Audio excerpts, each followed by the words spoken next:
दोस्तों, स्वागत है आपका हमारे चैनल पर। आज हम बात करेंगे इतिहास के सबसे महान और विवादास्पद योद्धा सिकंदर महान यानी अलेक्जेंडर द ग्रेट की। एक ऐसा नाम जिसे सुनते ही इतिहास के पन्ने जिंदा हो जाते हैं। उसकी जिंदगी, उसकी जीत, उसकी लड़ाइयां और आखिरकार उसका अंत, सब कुछ आज हम विस्तार से जानेंगे। तो चलिए शुरू करते हैं सिकंदर की इस रोमांचक यात्रा को। नेता टाइप आधा काम मत करो, सब्सक्राइब के साथ साथ बेल आइकॉन भी दबाओ। अलेक्जेंडर का जन्म 20 जुलाई 326 ईसा पूर्व को मकदूनिया के पेला में हुआ था। उनके पिता किंग फिलिप द्वितीय मकदूनिया के राजा थे और उनकी मां ओलंपियस एक एपिरोट राजकुमारी थी। बचपन से ही सिकंदर को महानता का पाठ पढ़ाया गया। अरस्तु, जो महान दार्शनिक थे, उन्होंने सिकंदर को शिक्षा दी। अरस्तु ने उसे सिर्फ विज्ञान और गणित ही नहीं सिखाया, बल्कि राजनीति और युद्ध की रणनीतियां भी सिखाईं। सिकंदर की युवावस्था काफी रोमांचक रही।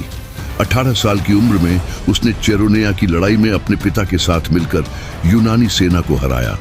ये उसकी पहली बड़ी जीत थी और उसने दिखा दिया कि वह सिर्फ एक राजा का बेटा ही नहीं, बल्कि एक महान योद्धा भी है।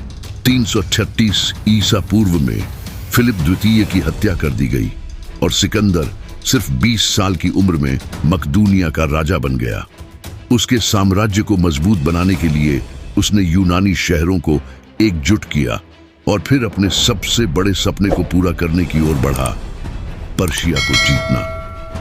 334 ईसा पूर्व में सिकंदर ने पर्शिया के खिलाफ अपना विजय अभियान शुरू किया। उसने ग्रेनिकस नदी की लड़ाई में पर्शियन सेना को हराया। इसके बाद उसने इस्सुस और गोरगा मेला की लड़ाइयों में भी जीत हासिल की। गोरगा मेला की लड़ाई में उसने पर्शिया के राजा डेरियस थ्रीराई को हरा दिया और पर्शिया के महान साम्राज्य को समाप्त कर दिया। सिकंदर ने सिर्फ पर्शिया ही नहीं, बल्कि मिस्र और फोनीशिया को भी अपने अधीन कर लिया।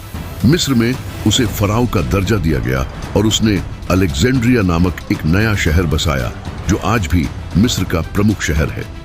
326 ईसा पूर्व में सिकंदर ने भारत की ओर रुख किया। उसकी सेना ने हिंदुकुश पर्वत को पार किया और पंजाब के क्षेत्र में प्रवेश किया।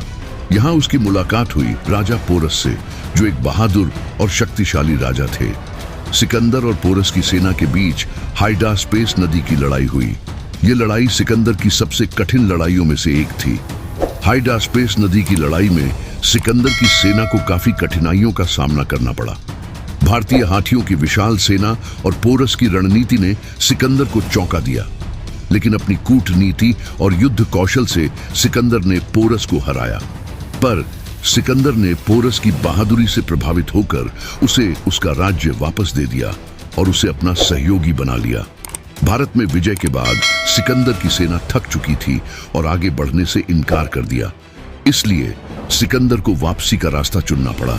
323 ईसा पूर्व में बबीलीन लौटने के बाद सिकंदर अचानक बीमार पड़ गया और 10 जून 323 ईसा पूर्व को उसकी मौत हो गई। उसकी मौत के कारण पर आज भी इतिहासकारों के बीच विवाद है। कुछ कहते हैं कि उसे मलेरिया हुआ था, कुछ कहते हैं कि उसे जहर दिया गया था। सिकंदर महान की कहानी हमें यह सिखाती है कि महानता के लिए जुनून, साहस और दृढ़ निश्चय की आवश्यकता होती है।